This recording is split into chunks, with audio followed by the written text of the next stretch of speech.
أعوذ بالله من الشيطان الرجيم. قل هذه سبيلي أدعو إلى الله على بصيرة أنا ومن اتبعني وسبحان الله وما أنا من المشركين.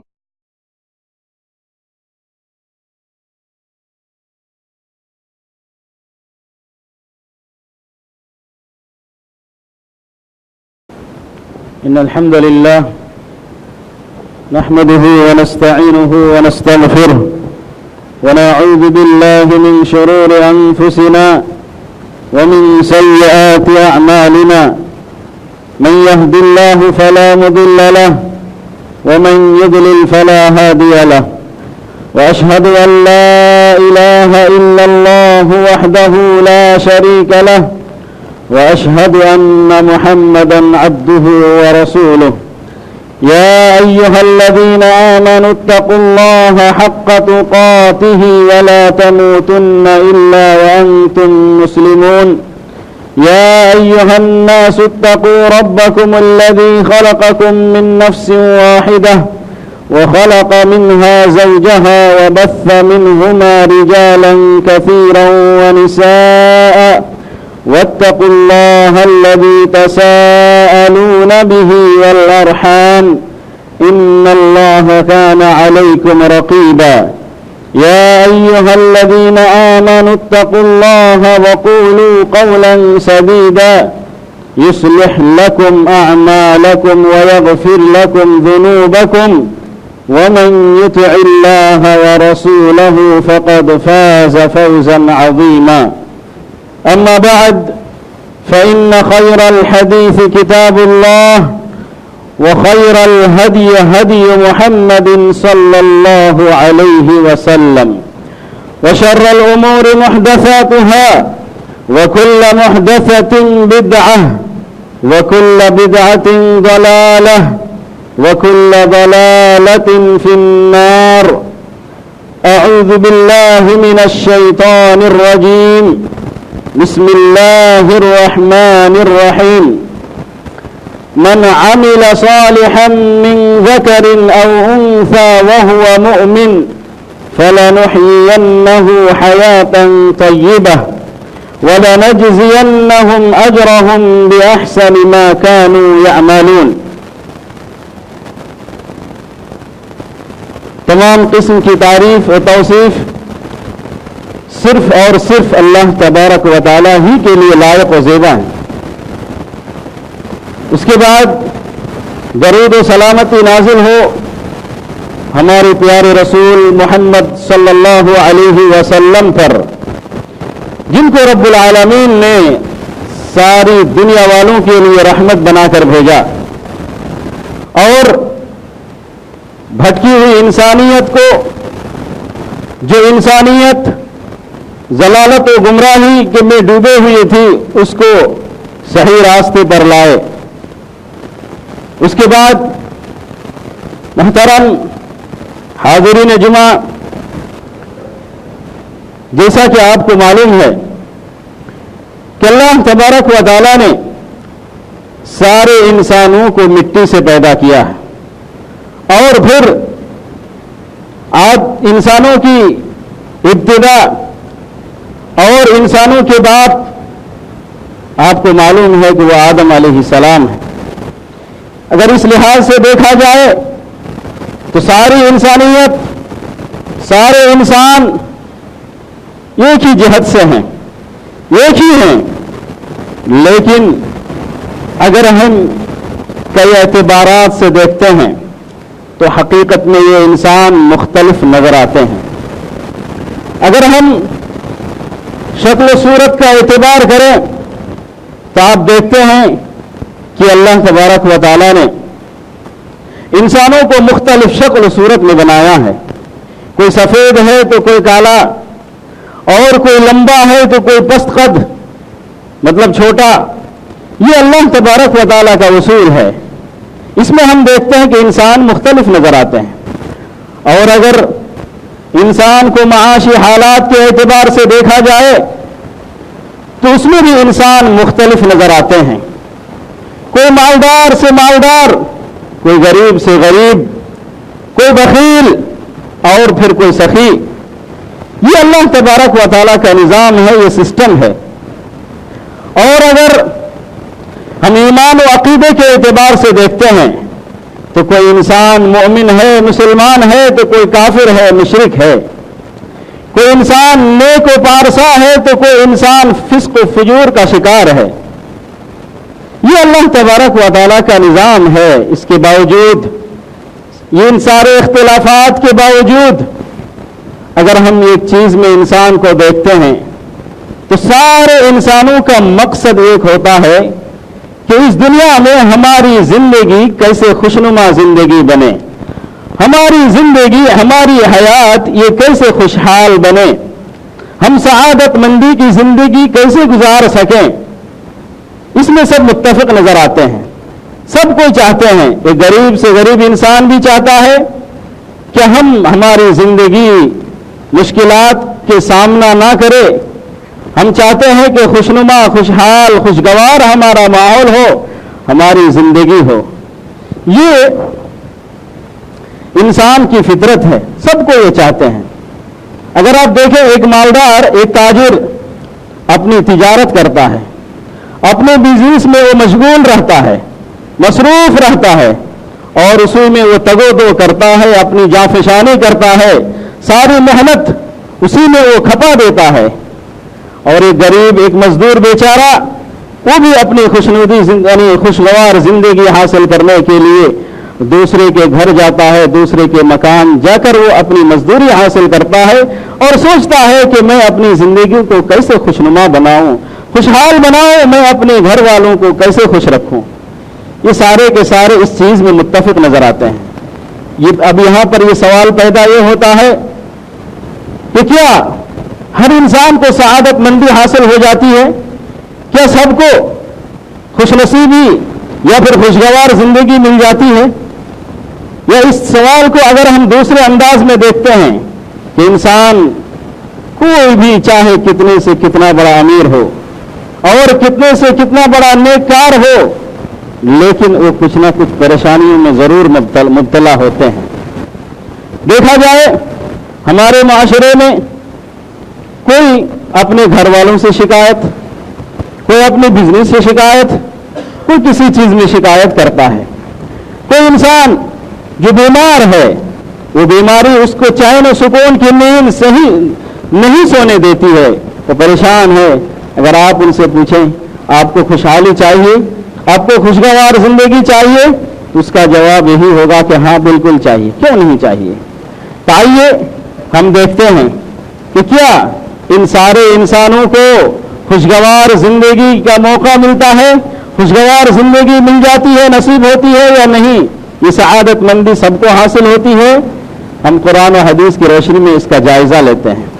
تو آج شاید آپ سمجھ گئے ہوں گے، اس جمعہ مبارکہ میں ہم آپ کے سامنے یہ پیش کرنا چاہتے ہیں کہ اگر کوئی انسان یہ چاہتا ہے کہ ہماری زندگی خوشحال ہو، خوشحال بنے، تو ان کو چاہیے کہ ان کے لیے کچھ ضوابط ہیں، کچھ قوانین ہیں، کچھ اصول ہیں. ان اصولوں پر وہ عمل کرے، تبھی اس کی زندگی سدھر سکتی ہے، تبھی اس کو دنیاوی زندگی میں اللہ تعالیٰ خوشحالی اور فراوانی سے نوازے گا، ورنہ تو نہیں نوازے گا. آئیے سب سے پہلا اصول ہم ذکر کرتے ہیں ایمان و عمل کا. انسان اگر یہ چاہتا ہے کہ ہم دنیا میں خوشبختی اور خوشحالی زندگی گزاریں، تو سب سے پہلے انسان کو چاہیے کہ وہ اپنا ایمان کو درست کرے. جیسے کہ میں نے شروع میں وہ آیت تلاوت کی جس میں اللہ تبارک و تعالی نے فرمایا، من عمل صالحا من ذکر او انثى وهو مؤمن فلنحيينه حیاتا طیبہ. جو شخص چاہے وہ مرد ہو یا عورت، اگر وہ نیک عمل کرتے ہیں تو ہم ان کو کیا کریں گے؟ لیکن دو شرطیں ہیں. من عمل صالحا، نیک عمل کرتے ہیں چاہے مرد ہو یا عورت، اس حال میں کہ وہ مومن ہو، ایمان کی حالت کے ساتھ ساتھ پھر وہ نیک اعمال کرتے ہیں. تو ان کے لیے دو چیزیں ہیں، فَلَنُحْيِيَنَّهُمْ حَيَاةً طَيِّبَةً، ہم ان کو خوشحالی دیں گے، ہم ان کی زندگی کو خوشگوار بنا دیں گے۔ یہ کون کہتا ہے؟ یہ اللہ رب العزت ہے جس نے آپ کو اور ہم کو پیدا کیا، جس نے ہم کو بنایا ہے۔ اور پھر آخرت میں وَلَنَجْزِيَنَّهُمْ أَجْرَهُمْ بِأَحْسَنِ مَا كَانُوا يَعْمَلُونَ، آخرت میں ہم پھر ان کو بہت ہی بہتر اور اچھا بدلہ دیں گے۔ اور پھر دوسری جگہ اللہ تبارک و تعالیٰ نے یہ فرمایا، الذين آمنوا وعملوا الصالحات طوبى لهم وحسن مآب، جو لوگ ایمان لائے اور نیک اعمال کیے تو ان کی زندگی خوشخبری اور خوشحالی اور پھر سعادت مندی کی زندگی ہم دیں گے ان کو، وحسن مآب، اور پھر آخرت میں بھی ہم ان کا ٹھکانہ اچھا بنائیں گے۔ ان دونوں آیتوں کے روشنی میں اگر ہم اپنے معاشرہ کا جائزہ لیتے ہیں کہ کیا واقعی ہمارا ایمان صحیح ہے، کیا واقعی ہمارے اعمال درست ہیں، عمل صالح ہیں، ہم کیسے مومن ہیں، ہم کیسے ایمان والے ہیں کہ ہم ایمان اللہ تبارک و تعالیٰ نے وعدہ کر کے بھی ہمارا گویا کہ یہ سب زندگی پوری بیکار ہے، یہ زندگی ہماری بدبختی کی زندگی ہے، رسوائی، ذلت، یہ ساری چیزیں ہمارے اوپر ٹوٹ پڑی ہیں۔ کیوں؟ یہ انسان، یہ مسلمان، اللہ تبارک و تعالیٰ نے ان کو حکم دیا انسان کو کہ ایمان لاؤ اور ایمان کے ساتھ ساتھ نیک عمل کرو۔ جیسا کہ آپ کو معلوم ہے سورۃ العصر، یہ سورۃ العصر بہت ہی مختصر سی سورت ہے، چھوٹی سورت ہے۔ والعصر ان الانسان لفی خسر، اللہ تبارک و تعالیٰ عصر کی قسم کھا کر فرمایا کہ سارے انسانیت، سارے کے سارے انسان گھاٹے اور خسارے میں ہیں، الا الذین آمنوا وعملوا الصالحات، مگر وہ لوگ جو نیک ایمان لائے اور نیک اعمال کیے اور پھر تواصی بالحق اور تواصی بالصبر کرتے رہتے ہیں، ایک دوسروں کو حق اور ایک دوسروں کو صبر کی تلقین کرتے رہتے ہیں، تو یہ خوش نصیب ہیں، یہ گھاٹے میں نہیں ہیں۔ اللہ تبارک و تعالیٰ نے ہمیں ایمان لانے کے لیے کہا ہے۔ ایمان کیسا ہو؟ ایمان ہمارا ایسا ہو جیسے صحابہ کرام کا ایمان ہو۔ آج تو ہم اپنی زبان سے ایمان کا دعویٰ کرتے ہیں لیکن پھر بھی ہم حقیقت میں مسلمان نہیں ہیں۔ اگر دیکھا جائے واقعی ہم مسلمان نہیں رہ گئے۔ وہ مسلمان، وہ اسلام جو زمانہ عہد نبویت یا پھر عہد صحابہ میں جو اسلام تھا، اگر اس کی طرف ہم نظر دوڑاتے ہیں تو آج ہم کچھ نہیں ہیں۔ ہمارے ایمان میں کھوٹ ہے، ہمارا ایمان ناقص ہے۔ ہم اللہ تبارک و تعالیٰ کے اس میں ذات میں، اللہ کی وحدانیت میں، اللہ کی ربوبیت میں، اللہ کی اسماء و صفات میں ہمارا ایمان نامکمل ہے۔ ہم اللہ تعالیٰ کی ربوبیت میں تو سارے لوگ ایمان لاتے ہیں لیکن الوہیت میں جا کے بگڑ جاتے ہیں۔ ہم کلمہ توحید جس کو بولتے ہیں لا الہ الا اللہ اور پھر محمد الرسول اللہ، یعنی ہم یہ اعتراف یہ کرتے ہیں کہ اللہ تبارک و تعالیٰ کے علاوہ کوئی معبود حقیقی نہیں ہے، ایک اللہ تعالیٰ ہی ہے جس کی عبادت کی جائے، لیکن ہم اس کو پڑھنے کے باوجود ہم اس کو سمجھتے نہیں ہیں۔ ہم جا کے دوسروں کے سامنے سجدہ ریز ہوتے ہیں، سجدہ کرتے ہیں، ان سے ہم مانگتے ہیں، ان کے سامنے ہم سب کچھ بیان کرتے ہیں، حالانکہ ہونا تو یہ چاہیے۔ اللہ تبارک و تعالیٰ نے یہ فرمایا ہے وَإِذَا سَأَلَكَ عِبَادِي عَنِّي فَإِنِّي قَرِيبٌ أُجِيبُ دَعْوَةَ الدَّاعِ إِذَا دَعَانِي فَلْيَسْتَجِيبُوا لِي وَلْيُؤْمِنُوا بِي لَعَلَّهُمْ يَرْشُدُونَ۔ جب وہ آپ سے پوچھے، میرے بندے آپ سے پوچھے کہ اللہ کہاں ہے، تو وہ جواب دے دو آپ فوراً کہ اللہ تو قریب ہے، اللہ کو پکارو۔ وَإِذَا سَأَلَكَ عِبَادِي عَنِّي فَإِنِّي قَرِيبٌ، میں تو قریب ہوں، أُجِيبُ دَعْوَةَ الدَّاعِ إِذَا دَعَانِ، جب وہ مجھے پکارے تو میں ان کی پکار کو سننے والا ہوں، لیکن شرط یہ ہے فَلْيَسْتَجِيبُوا لِي وَلْيُؤْمِنُوا بِي، لیکن میں نے جو ان کو کرنے کے لیے کہا وہ کرے۔ جب تک وہ نہیں کرے گا تو پھر ہم اس کی دعوت کو لبیک کہنے والے نہیں ہیں۔ تو یہ پہلا اصول ہے، یہ پہلی بنیاد ہے، یہ پہلا رول ہے کہ ہم اپنے ایمان اور عمل کو ہم صحیح کریں۔ سب کی زندگی خوشنما خوشحالی زندگی نہیں بنے گی، خوشگوار زندگی سب کی نہیں بنے گی۔ اب دوسرا ہم دیکھتے ہیں، جو دوسرا اصول ہے وہ ہے نماز۔ علماء کرام نے بہت سارے اصول بتایا ہیں، ان میں سے ایک اصول ہے نماز، جس کو ہم صلاۃ یا نماز کہتے ہیں۔ اگر آپ دیکھیں تو مساجد ہمارے خالی رہتے ہیں، نمازوں کی پابندی نہیں ہوتی ہے۔ نماز، جبکہ اللہ تبارک و تعالیٰ نے نماز کے تعلق سے فرمایا وَاسْتَعِينُوا بِالصَّبْرِ وَالصَّلَاةِ، جب تمہارے اوپر کوئی مصیبت آئے، کوئی پریشانی لاحق ہو تو تم نماز اور صبر کے ذریعے اللہ تعالیٰ سے استعانت، مدد طلب کرو۔ ہم نماز ہی نہیں پڑھتے ہیں تو اللہ کی مدد کہاں سے آئے گی؟ نبی پاک صلی اللہ علیہ وسلم کو جب کوئی مشکلات، جب کوئی پریشانیاں ہوتی یا جب کچھ گھبراہٹ ہوتی تو فوراً نبی پاک صلی اللہ علیہ وسلم نماز کی طرف دوڑتے اور فرماتے جعلت قرۃ عینی فی الصلاۃ، میری آنکھوں کی ٹھنڈک نماز میں ہے۔ لیکن نہ ہم نفل کی پابندی، نہ ہم فرائض کی پابندی، نہ سنن کی پابندی، کچھ نہیں۔ آپ نماز کو مضبوطی سے پکڑیں، یہ نماز ہی ایک ہتھیار ہے جو اسلام اور مسلمانوں کے درمیان، جو اسلام کا جو ظاہری عبادت ہے، کہ جو ظاہری عبادت ہے اسلام نماز ہے، اس لیے ہمیں چاہیے کہ ہم نماز کو پابندی سے ادا کریں۔ اگر ہماری جماعت اگر چھوٹ بھی جائے کسی وجہ سے، شرعی نقطۂ نظر سے اگر ہماری نماز چھوٹ جائے تو ہم نماز کو مکمل کریں، نماز کو چھوڑے نہیں۔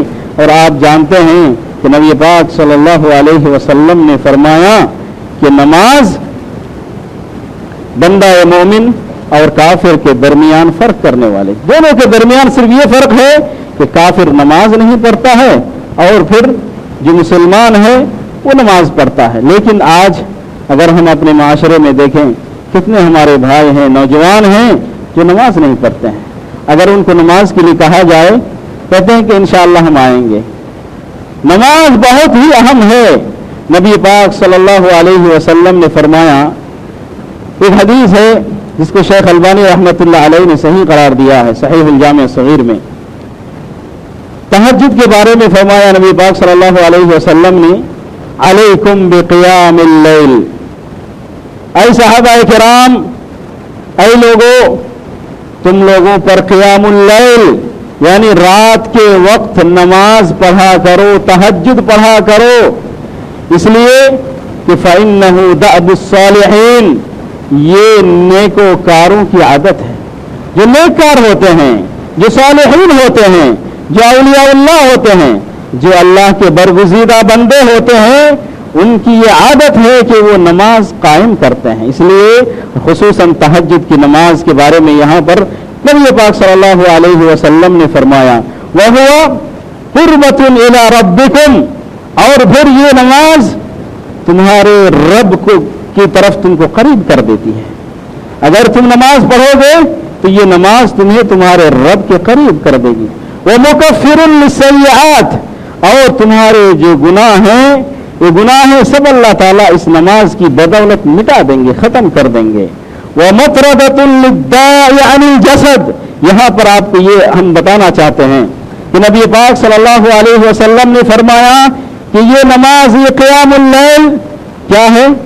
اگر کوئی شخص بہت دنوں سے بیمار ہے، بہت دنوں سے ان کے پاس بیماریاں ہیں، بیچارہ بہت پریشان ہے، کتنے سارے علاج کرانے کے باوجود، علاج کے باوجود بھی سارے علاجات ان کے سامنے فیل، اس بیماری کے سامنے، تو کیا ہے؟ اس حدیث میں اس کی دوا ہے، حدیث میں دوا ہے۔ کیا دوا؟ علیکم بقیام اللیل، قیام اللیل کرو، یعنی رات کے وقت اللہ تعالیٰ کو اٹھ کر یاد کرو، نمازیں پڑھو، اللہ کو یاد کرو، تبھی اللہ تبارک و تعالیٰ تمہارے جسم میں جو بیماریاں ہیں وہ ساری بیماریاں اللہ تعالیٰ ختم کر دے گا۔ اور پھر نبی پاک صلی اللہ علیہ وسلم نے یہ بھی فرمایا نماز کے تعلق سے اقرب ما یکون العبد من ربہ وہو ساجد فاکثر الدعاء، جب بندہ نماز کی حالت میں ہوتا ہے تو نماز کی حالت میں جو سب سے زیادہ اللہ تعالیٰ کے قریب کر دینے والی حالت، وہ کیفیت کون سی ہوتی ہے؟ سجدے کی کیفیت ہوتی ہے۔ فاکثر الدعاء، تو تم کیا کرو؟ اس میں دعا کرو، اللہ تعالیٰ سے دعائیں مانگو اور اللہ تعالیٰ تمہیں دینے والا ہے۔ یہ ہمیں چاہیے کہ ہم اللہ تبارک و تعالیٰ کو یاد کریں اور دعائیں کریں۔ یہ ہے دوسرا اصول، یعنی ہم اپنی زندگی کو خوشگوار کیسے بنائیں اس کے بارے میں۔ تو پہلا اصول ایمان و عمل صالح ہو، دوسرا اصول ہم نماز کے پابند ہوں. تیسرے اصول کی طرف اب ہم آتے ہیں جو اصول ہے تقوی. یعنی تقوی کسے کہتے ہیں؟ تقوی یہ ہے کہ انسان اللہ تبارک و تعالیٰ سے ڈرتے رہے, ہمیشہ ڈرتے رہے اور پھر اللہ تعالیٰ کی جو منہیات ہیں, اللہ تعالیٰ نے جن چیزوں سے انسان کو منع کیا ہے کہ یہ چیزیں نہ کرو, محرمات ہیں, منہیات ہیں, حرام ہیں, ان چیزوں سے دور رہے, یہ تقوی ہے. اس کے بارے میں ہم دلیل دیکھتے ہیں جس میں اللہ تبارک و تعالیٰ نے فرمایا وَمَن يَتَّقِ اللَّهَ يَجْعَل لَّهُ مَخْرَجًا وَيَرْزُقْهُ مِنْ حَيْثُ لَا يَحْتَسِبُ. جو اللہ تعالیٰ سے ڈرتا ہے تو اللہ تعالیٰ اس کے کوئی مخرج یعنی نکلنے کا راستہ نکال دیتا ہے, اس کے نکلنے کا راستہ اللہ تعالیٰ بتا دیتا ہے, پیدا کر دیتا ہے. وَيَرْزُقْهُ مِنْ حَيْثُ لَا يَحْتَسِبُ, اور اللہ تعالیٰ اس کو کہاں سے روزی دے دیتا ہے, اس کو گمان بھی نہیں ہوتا, اس کو وہم بھی نہیں ہوتا. بیچارے کے پاس نہ کھانے کا ساز و سامان ہے, نہ پینے کے لیے, نہ اپنے کپڑے ہیں, نہ کچھ ہے. اگر کوئی انسان پریشان حال ہے تو وہ سب سے پہلے تقوی اختیار کرے. اللہ تعالیٰ کا تقوی اگر کوئی اختیار کرتا ہے تو یہ اللہ کا وعدہ ہے کہ اللہ تبارک و تعالیٰ اسے نوازے گا. کہاں سے نوازے گا اس کو پتہ ہی نہیں چلے گا. یہ اللہ تبارک و تعالیٰ کا وعدہ ہے. ان اللہ لا یخلف المیعاد, اللہ تعالیٰ اپنے وعدہ کا بھی خلاف ورزی نہیں کرتا ہے. یہ اللہ کا اصول ہے. اس لیے ہمیں چاہیے کہ ہم ہمیشہ تقوی اختیار کریں. تقوی ہمارے لیے بہت ہی ضروری ہے. آج ہم بہت ساری چیزیں چھوڑ دیتے ہیں, محرمات کا ارتکاب کرتے ہیں. ہمارے معاشرے میں آپ دیکھیں گے کتنی ساری برائیاں پھیلی ہوئی ہیں. ہمارے پاس موبائل ہیں, موبائل میں کیا کیا سب گندی چیزیں ہم دیکھ رہے ہیں. انس رضی اللہ تعالی عنہ فرماتے ہیں کہ ہمارے زمانے میں تم لوگ یعنی تابعی کے دور میں وہ فرماتے تھے, نبی صلی اللہ علیہ وسلم کے انتقال کے بعد جب وہ زندہ تھے انس رضی اللہ تعالیٰ عنہ, تو بعض تابعین کو مخاطب ہو کر فرمایا کہ تم لوگ انکم لتعملون اعمالا ہی ادق فی اعینکم من الشعر, تم لوگ ایسے اعمال کرتے ہو, ایسے کام کرتے ہو اور سمجھتے ہو کہ تمہاری نظروں میں وہ سب عمل بہت چھوٹے ہیں, یعنی بال سے بھی زیادہ چھوٹے ہیں, تم اس کو مطلب اہمیت ہی نہیں دیتے ہو. یعنی یہ کر سکتے ہیں, کوئی حرج نہیں ہے. کہتے ہیں وَإِن كُنَّا لَنَعُدُّهَا فِي عَهْدِ النَّبِيِّ صلی اللہ علیہ وسلم من الموبقات, ہم ان تمام اعمال کو نبی پاک صلی اللہ علیہ وسلم کے زمانے میں ہلاک کر دینے والے اعمال کام شمار کرتے تھے. تم اس زمانے میں کہتے ہو کہ یہ جائز ہے, ہم یہ سب نہیں کرتے تھے. اس زمانے میں ہم سمجھتے تھے کہ اس کو اگر کر لیں گے تو ہم برباد ہو جائیں گے, ہم ہلاک ہو جائیں گے, اس لیے یہ سارے اعمال نہیں کرتے تھے. تو یہ ہے تقوی کے تعلق سے ہے. اب ہم آتے ہیں چوتھا اصول جو مختصر طریقے سے ہم آپ کو بتاتے ہیں, توبہ و استغفار. یہ چوتھا اصول اگر کوئی شخص چاہتا ہے کہ ہماری زندگی خوشگوار بنے, ہماری زندگی میں خوشحالی آئے, سعادت مندی کی زندگی حاصل ہو ہمیں, تو ہم پھر توبہ و استغفار کو لازم پکڑے. جیسا کہ اللہ تبارک و تعالیٰ نے نوح علیہ السلام کے تعلق سے فرمایا, نبی نوح علیہ السلام نے اپنی قوم سے فرمایا کیا, فَقُلْتُ اسْتَغْفِرُوا رَبَّكُمْ إِنَّهُ كَانَ غَفَّارًا, تم اللہ تبارک و تعالیٰ سے استغفار کرو اس لیے کہ تمہارے رب بہت ہی مغفرت کرنے والا ہے, غفار ہیں, رحم کرنے والے ہیں, توبہ قبول کرنے والے ہیں. اگر تم ایسے کرو گے تو تمہارے اوپر آسمان سے بارش نازل ہوگی, پھر اللہ تبارک و تعالیٰ بارش سے پھر تمہاری فصلوں کو اگائے گا اور تمہاری نسل میں برکت عطا کرے گا, تمہاری حیات ہوگی, تمہیں زندگی عطا ہوگی اور پھر تم کامیاب زندگی گزار سکتے ہو. اس لیے ہمیں چاہیے کہ ہم اپنی زندگی کا ایک حصہ توبہ و استغفار کا اپنائیں. ہم میں سے کون ہے, ہم میں سے یہ کون شخص ہے یہ جو دعویٰ کر سکتا ہے کہ ہماری زندگی میں گناہ نہیں ہوتا ہے؟ نہیں, ایسا نہیں ہے. نبی پاک صلی اللہ علیہ وسلم دن میں تقریباً 100 یا 70 سے زائد مرتبہ استغفار کرتے تھے. پوچھا جاتا آپ کے گناہ تو معاف ہے نا, آپ کیوں دعا کرتے ہیں, آپ کیوں استغفار کرتے ہیں, آپ کیوں نمازیں پڑھتے ہیں؟ تو نبی پاک صلی اللہ علیہ وسلم کا جواب کیا ہوتا تھا, افلا اکون عبدا شکورا, کیا میں شکر گزار بندہ نہ بنوں؟ اور اس سے نبی صلی اللہ علیہ وسلم کی اس واقعے سے ہمیں یہ عبرت لینی چاہیے کہ ہم پورے کے پورے ہمارا سارا جسم گناہوں میں ملوث ہے، گناہوں میں ڈوبا ہوا ہے، لیکن ہم میں سے کتنے ہیں جو اللہ تبارک و تعالیٰ کی طرف رجوع کرتے ہیں، جو اللہ تعالیٰ سے معافی مانگتے ہیں؟ نہیں ہیں۔ کیوں نہیں؟ اس کا مطلب یہ ہے کہ ہمارے ایمان میں کمزوری ہے۔ اس لیے ہمیں چاہیے کہ ہم اپنے ایمان کو درست کریں، ہم اپنی نماز کو درست کریں، ہم تقوی اختیار کریں، ہم توبہ و استغفار کو لازم پکڑیں، تبھی ہماری زندگی خوشنما زندگی بن سکتی ہے، ورنہ تو نہیں بن سکتی۔ اس لیے ہمیں چاہیے کہ ہم اللہ تعالیٰ سے بار بار دعا کرتے رہیں۔ انشاءاللہ یہ بہت لمبا ٹاپک ہے، بڑا لمبا موضوع ہے، اس لیے اس کے تعلق سے پھر کبھی آئندہ انشاءاللہ بتایا جائے گا کہ ہم خوشگوار زندگی کے لیے ہمیں کیا کیا اصول اپنانا چاہیے، کیا کیا اصول پہ ہم عمل کریں گے، تبھی ہماری زندگی خوشنما، خوشحال، خوشگوار، سعادت مند کی زندگی حاصل ہوگی، تبھی ہمارے لیے ممکن ہے۔ اللہ تبارک و تعالیٰ سے دعا ہے کہ اللہ تعالیٰ ہمیں خوشگوار زندگی عطا فرمائیں، اور جو سارے باتیں ہم نے کہی ان پر سب سے پہلے ہمیں اور سارے سامعین کو بھی عمل کرنے کی توفیق عطا فرمائیں۔ آمین ثم آمین۔ اقول قولی هذا واستغفر الله لي ولكم وسائر المسلمين من كل ذنب وخطيئة۔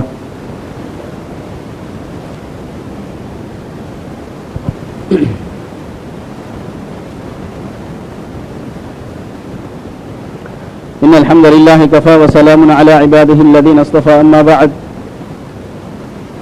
إن الله وملائكته يصلون على النبي يا أيها الذين آمنوا صلوا عليه وسلموا تسليما، اللهم صل على محمد وعلى آل محمد كما صليت على إبراهيم وعلى آل إبراهيم إنك حميد مجيد، اللهم بارك على محمد وعلى آل محمد كما باركت على إبراهيم وعلى آل إبراهيم إنك حميد مجيد، اللهم ارض عن الخلفاء الراشدين المهديين أبي بكر وعمر وعثمان وعلي رضي الله تعالى عنهم أجمعين، وعن سائر الصحابة والتابعين ومن بعدهم ومن تبعهم إلى يوم الدين، اللهم أعز الإسلام والمسلمين، اللهم أعز الإسلام والمسلمين، اللهم أعز الإسلام والمسلمين، اللهم أذل الشرك والمشركين، اللهم أذل الشرك والمشركين ودمر ديارهم وزلزل أقدامهم وشتت شملهم، بارك الله لي ولكم ولسائر المسلمين، سبحانك اللهم ربنا وبحمدك اللهم اغفر لي، سبحان وأتوب إلى، أستغفر الله وأتوب إليه، جزاكم الله خيرا۔